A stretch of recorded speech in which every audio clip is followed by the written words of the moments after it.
Hey, everybody. It's Allie, and welcome to our Y&R Chat for Sunday, October 22nd, 2023. This is a test of the Victor Newman Emergency Health Alert System. This is only a test. Beep!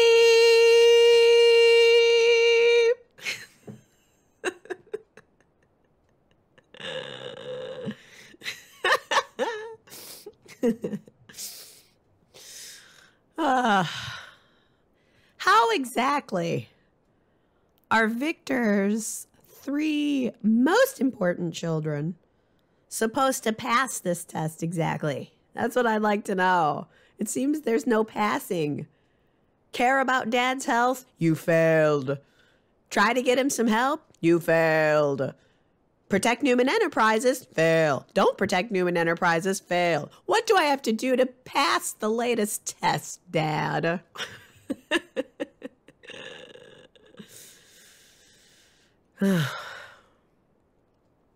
Victor really pulled a doozy on Nick this week, pretending that he didn't remember that Adam and Sally had lost their baby. I don't know. That seems like dirty ball. Real dirty ball. Are the kids going to be able to ever forgive him once they realize that he's been faking it? In the previews for next week, Nick is telling Sharon, we've been duped. Which is kind of surprising. I was figuring that this would go on a while. But I don't know. It's new soaps. It feels like this is a story or a scenario that would have gone on for ages in the past.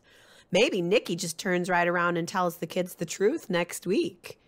She already told Victor that she thinks that the kids don't deserve this torture. Even Adam.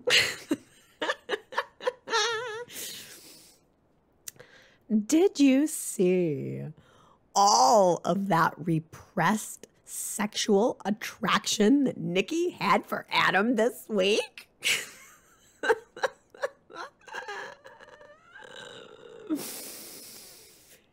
Can't you just see it now? Let's peel it apart. Adam is Victor Jr. And Adam has got so many of the qualities that she's attracted to. If Adam is like Victor and Nikki's attracted to Victor, then...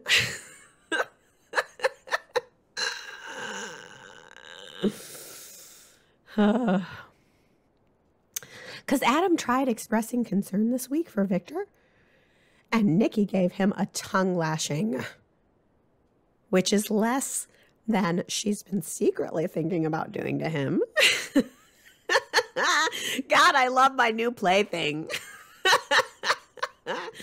Every time Nikki mentions Adam or has a confrontation with Adam, I'm going to pretend that it's really just her trying to counteract all of the secret repressed desire that she has for her son-in-law. I'm going to be reframing all of their scenes together in my mind in that way from now on. And I invite you to do the same. Let me tell you, if Y&R did hint one time, just one hint, one time, that Nikki was even a little bit attracted to Adam, the fans would go wild. I'm telling you. Imagine it. Maybe Victor is making Adam muck the stalls at the ranch, and Nikki goes out to ride Blue Smoke, and Adam catches her by surprise in there. He's all shirtless and sweaty. And she just sees him, turns away from him, but then turns toward the camera and gives us a blushing, girlish look. The fans would lose their minds. I'm telling you. Some would hate it, some would love it, but the fans would darn sure tune in and be talking about it. It would be scandalous. You listening, Josh?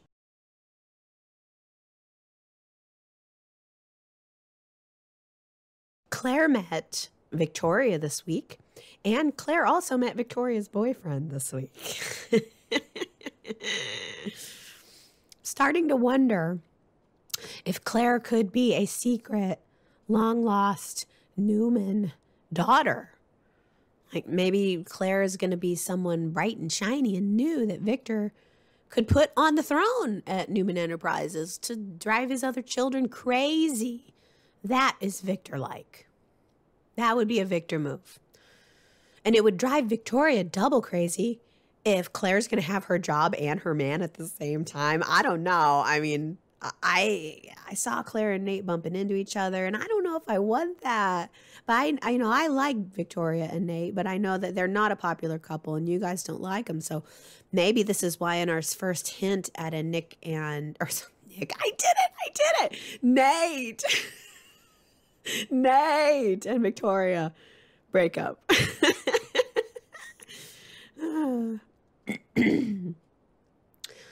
Well, Victoria and Nate have been disagreeing a lot lately over Adam, of all things. I actually kind of like the idea that Nate could realize that Adam's not all that bad at the end of this. Nate did give Victor a glowing report on Adam's competence on Friday, and I thought that was pretty good. But it doesn't matter to Victor. Victor is still wondering, who will the betrayer be? Like it's the Last Supper or something. The traitor, Victor, is you. No one deserves to have their emotions messed with as part of your love test. I don't know. I mean, I would say that Victor is actually losing his marbles and he's becoming paranoid, and maybe maybe he is having something going wrong. But this is always how he's been. I don't know. We'll see. Well, at first I thought that Claire was going to be a match for Adam because I was predicting that she was Sally's sister, but all of that seems kaput now that a path has finally been blazed, I guess, for the Adam and Sally reunion. This week, Sally finally admitted to Adam that she still wants him. Whew. Now, was that so hard? I mean, really, Sally, was that so hard? The easiest person to fool is usually yourself. So, hooray for a breakthrough, I guess. Technically, sure, Sally could still choose to be with Nick, but I don't think that's going to happen. And she technically could also still choose to not be with Adam, but I don't think that's going to happen either. By my calculations, we're about 3 steps away from a full-blown Adam and Sally reunion. Step 1, admitting the feelings. Step 2, a couple more kisses. Step 3, vampire family wedding at the ranch.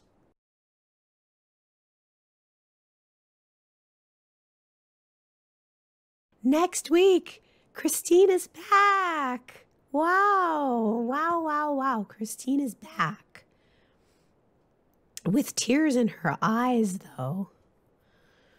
I'm guessing that is no doubt a sign of her breakup with Paul, which is very bad for her, but it's very good for Danny. I really think that we hit on something major last week when Gary categorized Danny as boyish. That put everything into a new perspective for me. But I'm also wondering, could we also possibly categorize Danny as naive? Because, I mean, Phyllis did trick him pretty hard. And now, 20 years later, she's turning on the charm hard. And he seems to be buying it. Red flag, Danny Romalotti. When Phyllis is holding your hand in the park, touching your knee about 100 times in a row, your internal defense system should be blasting a high-pitched siren sound into your head. Woo, woo, woo, woo, red alert, literally the red alert. But he's just letting it happen. I mean, look at Phyllis's body language around him. She is turning on the sexy. Watch her. And he is just dopily going along with it, thinking he's being a good friend by helping her out and listening to her and being supportive. Will Phyllis actually be able to hook him this time? Because he seems to be falling for it. I don't know. I was thinking about it this week, and I almost wonder if the reason Phyllis wants Danny is because he's so opposite of her. She is such a force of nature, and he is such a pool of calm, cool waters, you know? I just wonder if she wants the characteristics in him that she doesn't possess herself. And somewhere in between those two extremes, I guess, is Daniel. Although Daniel's not Danny's biological son, by the way. Not that it matters, but in case anyone forgot the story, Phyllis tricked Danny with a pregnancy and a child that wasn't even his. Once again, that just proves my point. The level of dupe here was extraordinary, and he should never trust her again. But I wonder if all of this is being brought up to the surface because maybe Y&R is setting up Heather to be the next Phyllis. Are we going to repeat that story? Because it seems like it could work. We have lovely Lily and her giant bags. Lovely Lily, totally together. Career woman, just cool also. Like Christine. Lily, Christine, similar personality type. I mean, you know. And then we have cooler than cool Mr. Daniel Romalotti. You know, Mr. Cool. Mr. Rock and Roll Cool. So we have nice together girl and then Mr. Rock and Roll Cool. I don't know. It's a and then you'd have the wild card that would come in between them. Why did Daniel buy an apartment in Lily's building rather than moving in with her? It's an apartment, by the way, that looks suspiciously like Nate's apartment. I love that idea. I so approve of this. Remember how Neil and Malcolm or Drusilla and Olivia, they both had apartments across the hall from each other? This is so good. And Nate doesn't use his apartment that much. So just swap out the apartment sets. If we can swap out hotel room sets and make it seem like, okay, well, this is Tucker's room, and then, okay, this is Mamie's room, then just swap out the apartment sets too and say it's all the same thing and it's all the same building, and then redecorate it as needed. That's genius. That way we get more homes. But it's not a good sign that Lily and Daniel now have two separate places instead of taking the next logical step of moving in together. But then again, I don't know. Why would Lily want Daniel and Lucy crashing at her place? She might be ready for that. She might not be ready for that level of commitment. It's not just Daniel. It's Daniel and his family. Whereas I'm sure Heather wouldn't mind that. Heather is very excited for her and Daniel and Lucy and Danny or anybody else to become a family again. And she gets along great with Phyllis too. I realized this week that we don't really know that much about Heather personally. And she's not terribly exciting. And Y&R must know that. So the pull of Daniel and Heather having a mostly off-screen daughter together, that's not going to be enough to excite the viewers. So what if, little by little, we're going to start to see Heather behave erratically, a la Phyllis Summers in the 90s? It's a parallel that would make sense. It really makes sense in a lot of ways. And Phyllis of today certainly loves Heather. For some reason, we don't know why. But maybe Phyllis will start to recognize some of Heather's moves to get Daniel back as if they were straight out of her own playbook from the past. And then from there, Phyllis has a choice. She could either help Heather strategically, or she could gain some personal growth points by helping Heather not make the same mistakes that she did.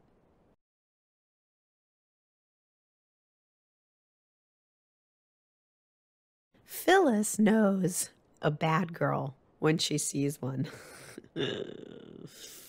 Case in point, Audra showing up at Tucker's hotel room right after Phyllis dropped the hammer on him.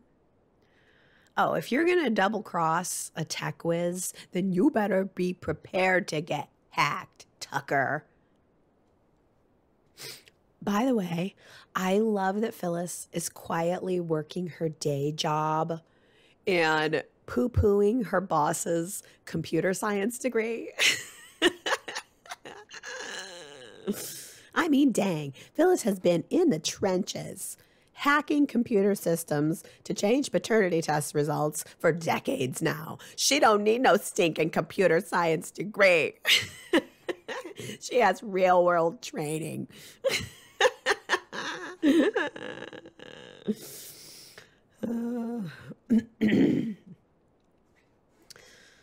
But Phyllis was the one that discovered that Tucker paid a bunch of money to Maime's company, LL Bean. Oh, I know, I mean LBB.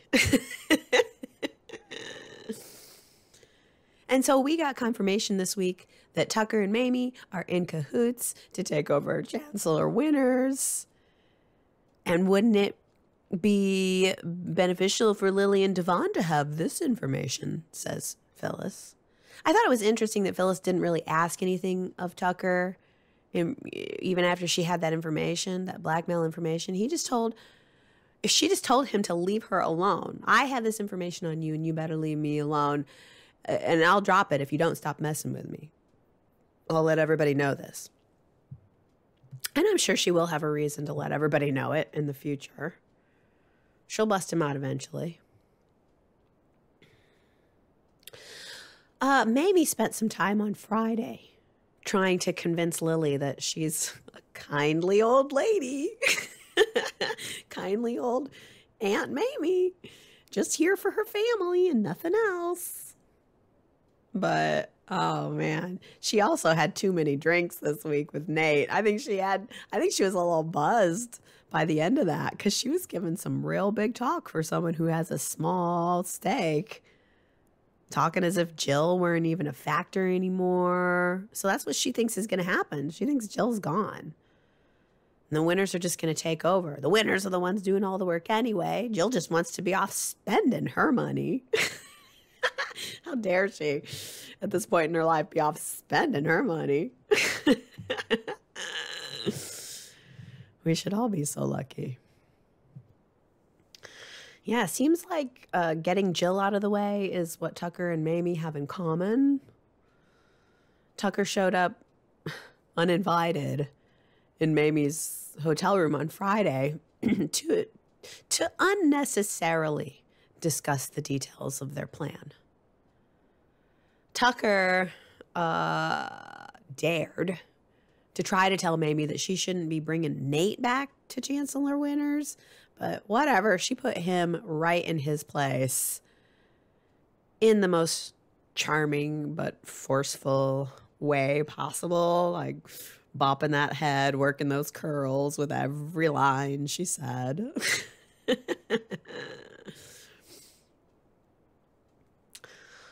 Who do you think approached who with the Tucker Maime partnership?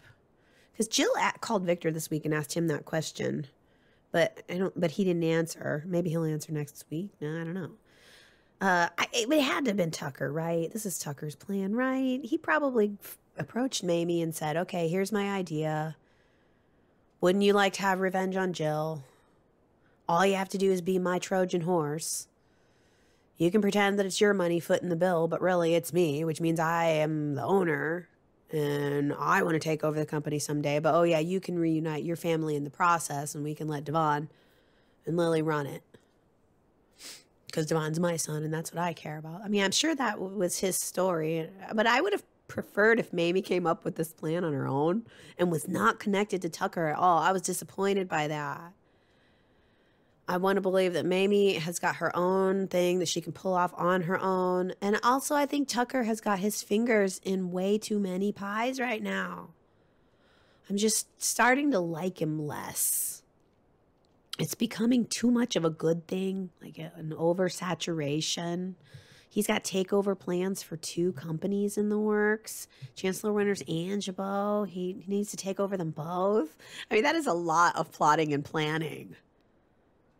When does he find time to work out those perfect pecs? That's my question. How do you plan 2 takeovers and have pecs like that at the same time?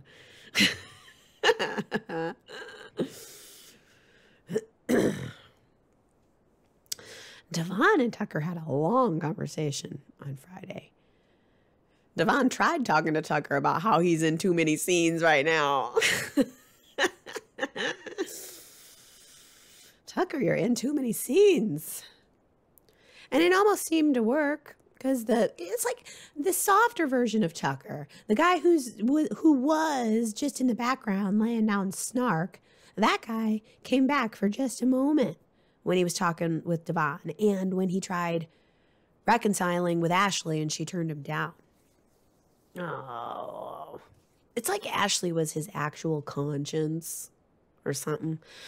Because when they were together, I almost believed all of the Zen stuff. I mean, like he seemed like he was really trying to work it out. But now I feel like that's all just a load of garbage, as evidenced by how many lies he was telling Devon during their conversation. Oh no, I've got no agenda with the Abbots. I only went to the wedding to make a peace offering. All I want is to be with you and Dom. It's not my fault that Ashley and I broke up. It's Ashley's fault. And then what do you know? Surprise, surprise. Out of the blue, Ashley shows up in the previews. The way she turned him down, I was like, oh, well, we're never going to see Eileen Davidson again. And then boom, in the previews, she's right there. I was not expecting that, but hallelujah. I need Ashley back. I need Ashley to rein Tucker in. And I need Ashley to stop his foolish little Jabot takeover plan, too.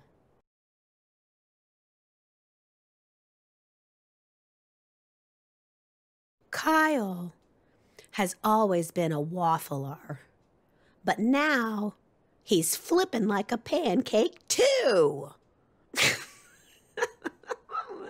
Is he seriously about to betray his entire family and his family legacy because a department head job is too beneath him? What a doof. What a total doof. Seriously, Kyle, just go apply for CEO jobs. Just go find another CEO job. If anything less won't satisfy you. I'm sure there's some company out there that'll give you a title that you feel you deserve for having the last name Abbott. Kyle stepped down from his co-CEO gig on his own, by the way. Kyle stepped down and left the company on his own, by the way. He's the one that went to go work with Summer at Marchetti. So Billy took the position that Kyle left open. And then when Kyle and Summer broke up, Jack wanted Summer to take over Marquette by herself. And since Kyle's old job was no longer available, Kyle quit. Like a brat. Kyle quit and went to go work for Victor Newman of all people. And now Jack thinks that this is all his fault. Jack has treated Kyle like a spoiled brat, handing him a high power title out of nepotism. And that created an expectation that that type of job, that type of title would always be there. And no one is saying that Kyle didn't do a good job. I'm sure Kyle is totally competent. I'm sure. He probably could be co-CEO and do a fine job, as fine of a job as Billy's doing. But the fact is, the job's not available anymore. Live with it. Or wait. It could change. I don't exactly like Jack's solution, though, that Kyle should have to step way back. I mean, that doesn't seem fair either because Jack made the mistake of giving Kyle too much power too quickly. Kyle has to pay the price for Jack's mistake? I don't know.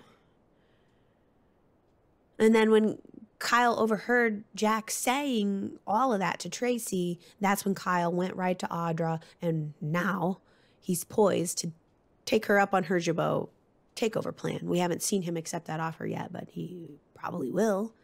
And if he does, he's going to feel like such a Nate at the end of all of this. Conspiring to take over the family company and then having to turn around and look the family in the eye after that? The question is, will Kyle actually go through with it? Or will he be a Nate and pull out before it's too late?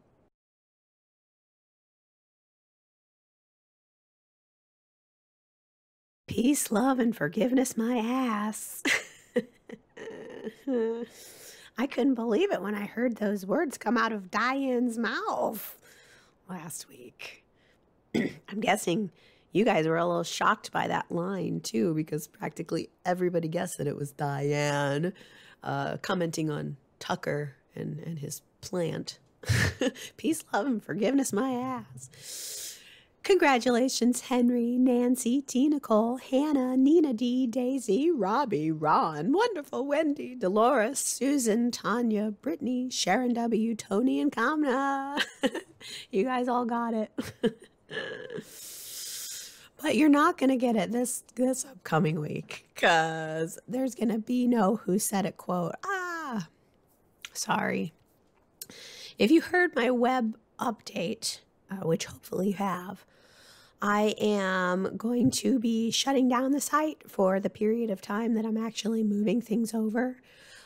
So I'm freezing comments for the week. And I also am not going to be taking Who Said It quote guess entries because all that comes in by email, website, email, all of that is in the same web host bucket. So I'm freezing everything Y&R Chat. No quote this week, no poll this week, and no comments this week.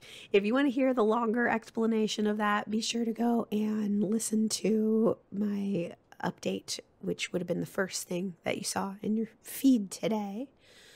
And obviously, I can barely speak, and I probably should get going. I'm sorry, this has probably been hard to listen to. Atrocious, you might say, with me hardly being able to get the words out. But I wanted to do something. I mean, I feel my spirit is here.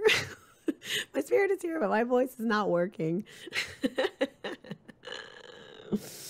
Actually, no, I can't fully say that. My spirit is dashed a little bit. My spirit is migrating. My spirit is moving from one web host to another right now.